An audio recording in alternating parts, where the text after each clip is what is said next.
Hello everybody, bonjour tout le monde. Welcome back to Games and Gutenberg. The Murder of Roger Ackroyd by Agatha Christie. This book is available at gutenberg.org. Chapter 7. I Learn My Neighbor's Profession. On the following morning, I hurried unforgivably over my round. My excuse can be that I had no very serious cases to attend. On my return, Caroline came into the hall to greet me. "Flora Ackroyd is here," she announced in an excited whisper. What? I concealed my surprise as best I could. "She's very anxious to see you. She's been here half an hour." Caroline led the way into our small sitting room, and I followed. Flora was sitting on the sofa by the window. She was in black, and she sat nervously, twisting her hands together. I was shocked by the sight of her face. All the color had faded away from it, but when she spoke, her manner was as composed and resolute as possible. "Dr. Shepherd, I've come to ask you to help me." "Of course he'll help you, my dear," said Caroline. I don't think Flora really wished Caroline to be present at the interview. She would, I am sure, have infinitely preferred to speak to me privately. But she also wanted to waste no time, so she made the best of it. "I want you to come to the Larches with me." The Larches? I queried, surprised. "To see that funny little man?" exclaimed Caroline. "Yes. You know who he is, don't you?" We fancied, I said, that he might be a retired hairdresser. Flora's blue eyes opened very wide. "Why, he's Hercule Poirot. You know who I mean? The private detective. They say he's done the most wonderful things, just like detectives do in books. A year ago, he retired and came to live down here. Uncle knew who he was, but he promised not to tell anyone, because Monsieur Poirot wanted to live quietly without being bothered by people." So that's who he is, I said slowly. "You've heard of him, of course?" I'm rather an old fogey, as Caroline tells me, I said, but I have just heard of him. "Extraordinary," commented Caroline. I don't know what she was referring to, possibly her own failure to discover the truth. You want to go and see him? I asked slowly. And now, why? "To get him to investigate this murder, of course," said Caroline sharply. "Don't be so stupid, James." I was not really being stupid. Caroline does not always understand what I am driving at. You haven't got confidence in Inspector Davis? I went on. "Of course she hasn't," said Caroline. "I haven't either." Anyone would have thought it was Caroline's uncle who had been murdered. And how do you know he would take up the case? I asked. Remember, he has retired from active work. "That's just it," said Flora simply. "I've got to persuade him." You are sure you are doing wisely? I asked gravely. "Of course she is," said Caroline. "I'll go with her myself if she likes." "I'd rather the doctor came with me if you don't mind, Miss Shepherd," said Flora. She knows the value of being direct on certain occasions. Any hints would certainly have been wasted on Caroline. "You see," she explained, following directness with tact, "Dr. Shepherd, being the doctor and having found the body, he would be able to give all the details to Monsieur Poirot." "Yes," said Caroline grudgingly, "I see that." I took a turn or two up and down the room. Flora, I said gravely, be guided by me. I advise you not to drag this detective into the case. Flora sprang to her feet. The color rushed into her cheeks. "I know why you say that," she cried. "But it's exactly for that reason I'm so anxious to go. You're afraid, But I'm not. I know Ralph better than you do. Ralph? Said Caroline. What has Ralph got to do with it? Neither of us heeded her. Ralph may be weak, continued Flora. He may have done foolish things in the past, wicked things even, but he wouldn't murder anyone. No, I exclaimed. I never thought it of him. Then why did you go to the Three Boars last night? Demanded Flora. On your way home, after Uncle's body was found. I was momentarily silenced. I had hoped that that visit of mine would remain unnoticed. How did you know about that? I countered. I went there this morning, said Flora. I heard from the servants that Ralph was staying there. I interrupted her. You had no idea that he was in King's Abbot? No. I was astounded. I couldn't understand it. I went there and asked for him.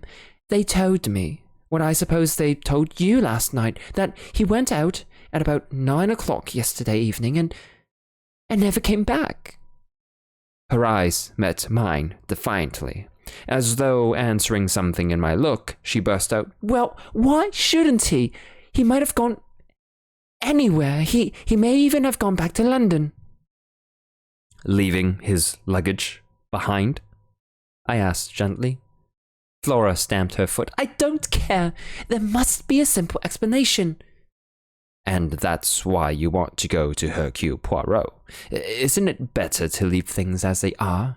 The police don't suspect Ralph in the least, remember. They're working on quite another tack. But that's just it, cried the girl. They do suspect him. A man from Cranchester turned up this morning. Inspector Raglan, a horrid, weaselly little man. I found he had been to the Three Boars this morning before me. They told me all about his having been there, and the questions he had asked. He must think Ralph did it. That's a change of mind from last night, if so, I said slowly. He doesn't believe in Davis's theory that it was Parker, then. Parker, indeed, said my sister, and snorted. Flora came forward and laid her hand on my arm. Oh, Dr. Shepherd, let us go at once to this Monsieur Poirot. He will find out the truth. My dear Flora, I said gently, laying my hand on hers. Are you sure? Are you quite sure? It is the truth we want. She looked at me, nodding her head gravely. You're not sure, she said. I am. I know Ralph better than you do. Of course he didn't do it, said Caroline, who had been keeping silent with great difficulty. Ralph may be extravagant, but he's a dear boy and has the nicest manners. I wanted to tell Caroline that large numbers of murderers have had nice manners, but the presence of Flora restrained me. Since the girl was determined, I was forced to give in to her, and we started at once, getting away before my sister was able to fire off any more pronouncements, beginning with her favorite words, "Of course." An old woman with an immense Breton cap opened the door of the Larches to us. Monsieur Poirot was at home, it seemed. We were ushered into a little sitting room arranged with formal precision, and there, after the lapse of a minute or so, my friend of yesterday came to us. Monsieur le Docteur? He said, smiling. Mademoiselle? He bowed to Flora. Perhaps, I began, you have heard of the tragedy which occurred last night. His face grew grave. But certainly I have heard. It is horrible. I offer Mademoiselle all my sympathy. In what way can I serve you? Miss Ackroyd, I said, wants you to find the murderer, said Flora, in a clear voice. I see, said the little man. But the police would do that, would they not? They might make a mistake, said Flora. They're on their way to make a mistake now, I think. Please, Monsieur Poirot, won't you help us? If it is a question of money. Poirot held up his hand. Not that, I beg of you, mademoiselle, not that I do not care for money. His eyes showed a momentary twinkle. Money, it means much to me, and always has done. No, if I go into this, you must understand one thing clearly. I shall go through with it to the end. The good dog, it does not leave the scent. Remember, you may wish that, after all, you had left it to the local police. I want the truth, said Flora, looking him straight in the eyes. All the truth? All the truth. Then I accept, said the little man quietly. And I hope you will not regret those words. Now, tell me all the circumstances. Dr. Shepherd had better tell you, said Flora. He knows more than I do. Thus enjoined, I plunged into a careful narrative, embodying all the facts I have previously set down. Poirot listened carefully, inserting a question here and there, but for the most part sitting in silence, his eyes on the ceiling. I brought my story to a close with the departure of the inspector and myself from Fernley Park the previous night. And now, said Flora as I finished, tell him all about Ralph. I hesitated, but her imperious glance drove me on. You went to this inn, these 3 Wars, last night on your way home? Asked Poirot as I brought my tale to a close. Now, exactly why was that? I paused a moment to choose my words carefully. I thought someone ought to inform the young man of his uncle's death. It occurred to me after I had left Fernley that possibly no one but myself and Mr. Ackroyd were aware that he was staying in the village. Poirot nodded. Quite so. That was your only motive in going there, eh? That was my only motive, I said stiffly. It was not to, shall we say, reassure yourself about the jeune homme? Reassure myself? I think, Monsieur le Docteur, that you know very well what I mean, though you pretend not to do so. I suggest that it would have been a relief to you if you had found that Captain Peyton had been at home all the evening. Not at all, I said sharply. The little detective shook his head at me gravely. You have not the trust in me of Miss Flora, he said. But no matter. What we have to look at is this. Captain Peyton is missing, under circumstances which call for an explanation. I will not hide from you that the matter looks grave. Still, it may admit of a perfectly simple explanation. That's just what I keep saying, cried Flora eagerly. Poirot touched no more upon that theme. Instead, he suggested an immediate visit to the local police. He thought it better for Flora to return home, and for me to be the one to accompany him there and introduce him to the officer in charge of the case. We carried out this plan forthwith. We found Inspector Davis outside the police station, looking very glum indeed.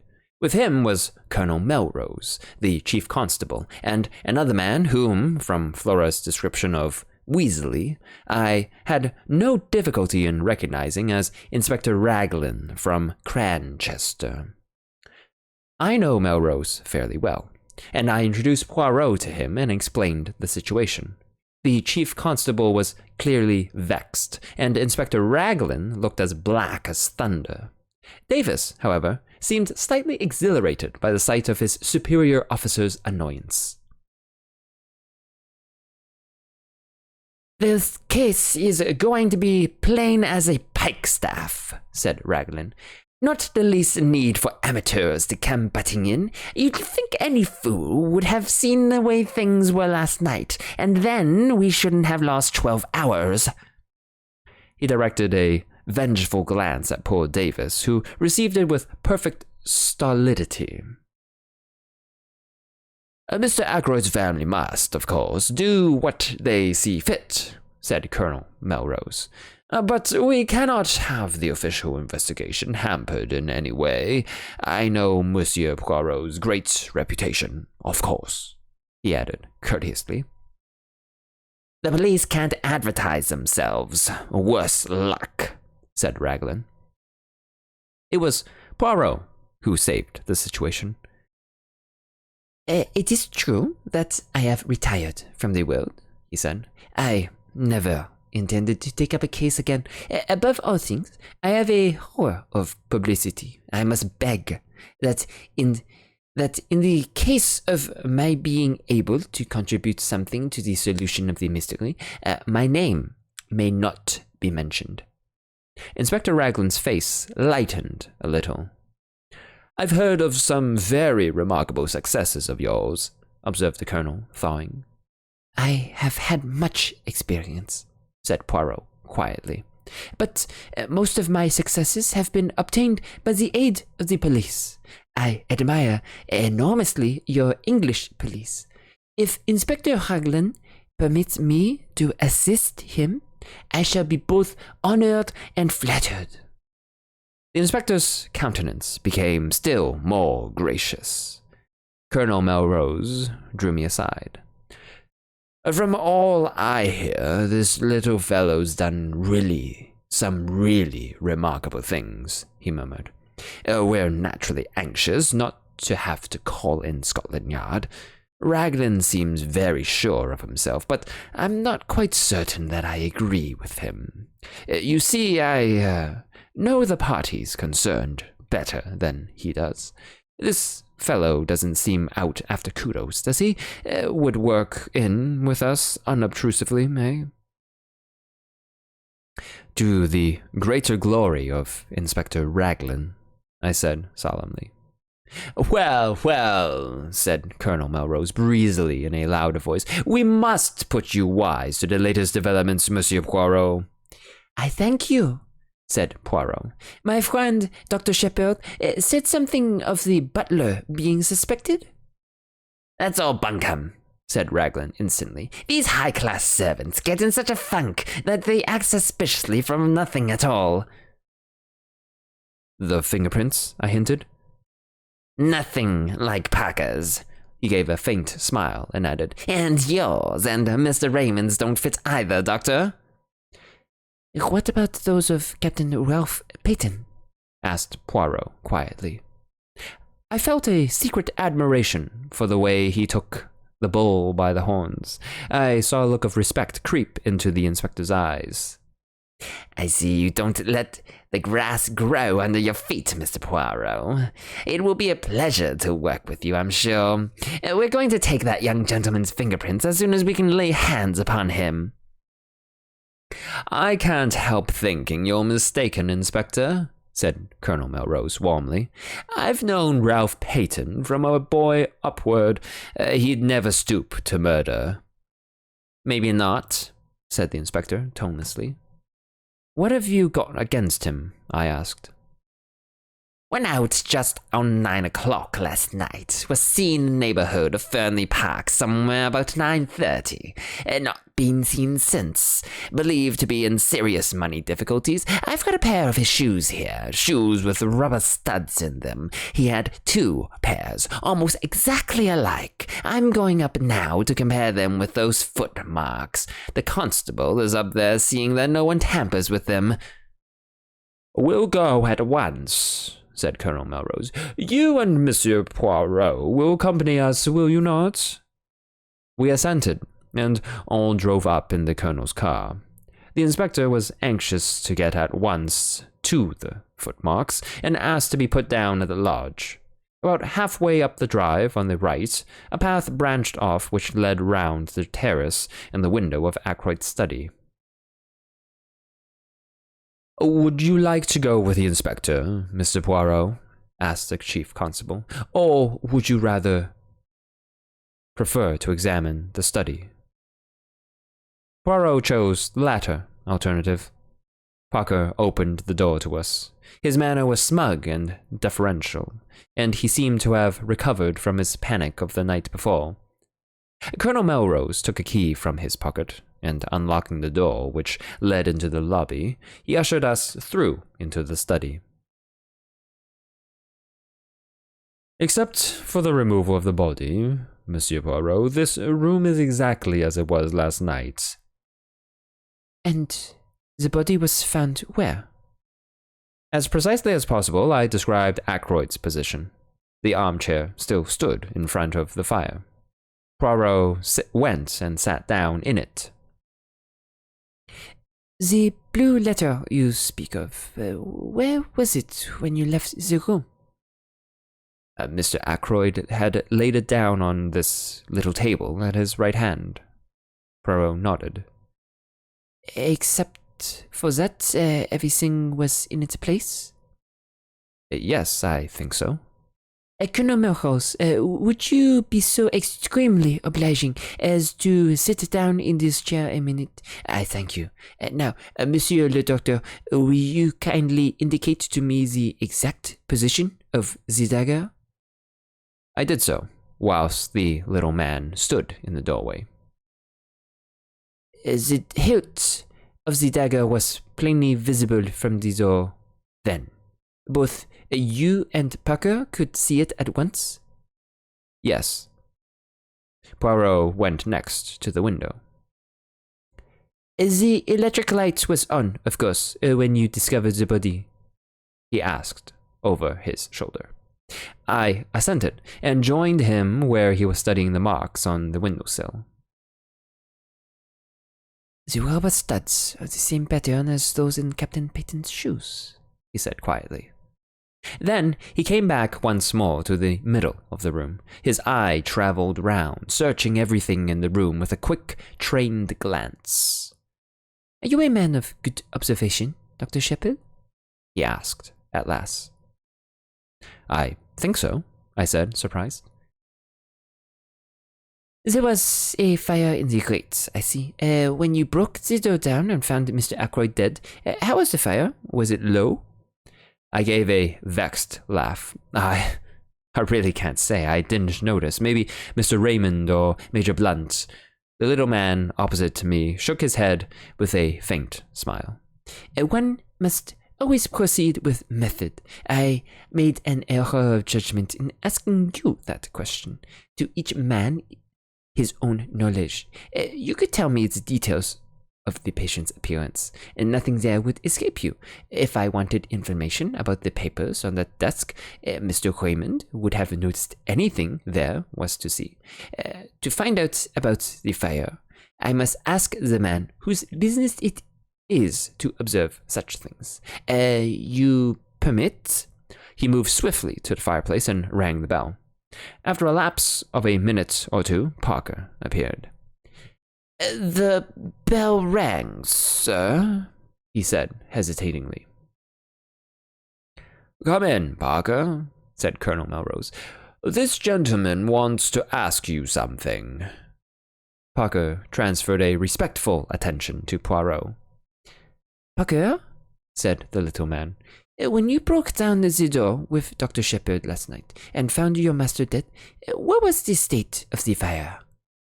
Parker replied without a pause. It had burned very low, sir. It was almost out. Ah, said Poirot. The exclamation sounded almost triumphant. He went on. Look round you, my good Parker. Is this room exactly as it was then? The butler's eyes swept round. It came to rest on the windows. The curtains were drawn, sir, and the electric light was on. Poirot nodded approval. Anything else? Yes, sir. This chair was drawn out a little more. He indicated a big grandfather chair to the left of the door, between it and the window. I append a plan of the room with the chair in question marked with an X. Just show me, said Poirot.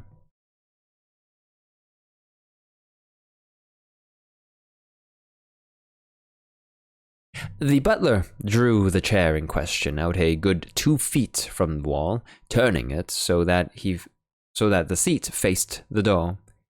Voilà ce qui est curieux, murmured Poirot. No one would want to sit in a chair in such a position, I fancy. Now, who pushed it back into place again, I wonder? Did you, my friend? No, sir, said Parker. I was too upset with seeing the master and all. Poirot looked across at me. Did you, Doctor? I shook my head. It was back in position when I arrived with the police, sir, put in Parker. I'm sure of that. Curious, said Poirot again. Raymond or Blunt must have pushed it back, I suggested. Surely it isn't important. It is completely unimportant, said Poirot. That is why it is so interesting, he added softly. Excuse me a minute, said Colonel Melrose. He left the room with Parker.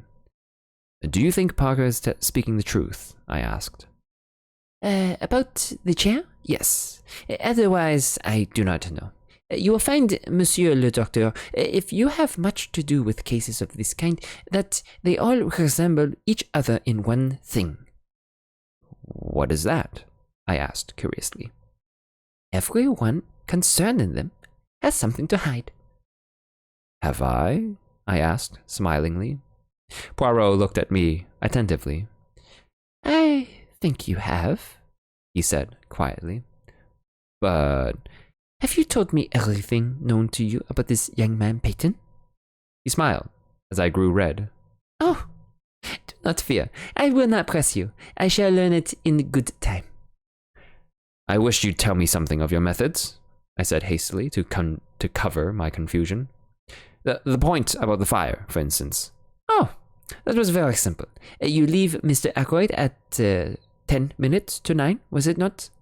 Yes, exactly, I should say.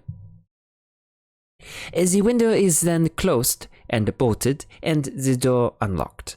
At 10:15, when the body is discovered, the door is locked and the window is open.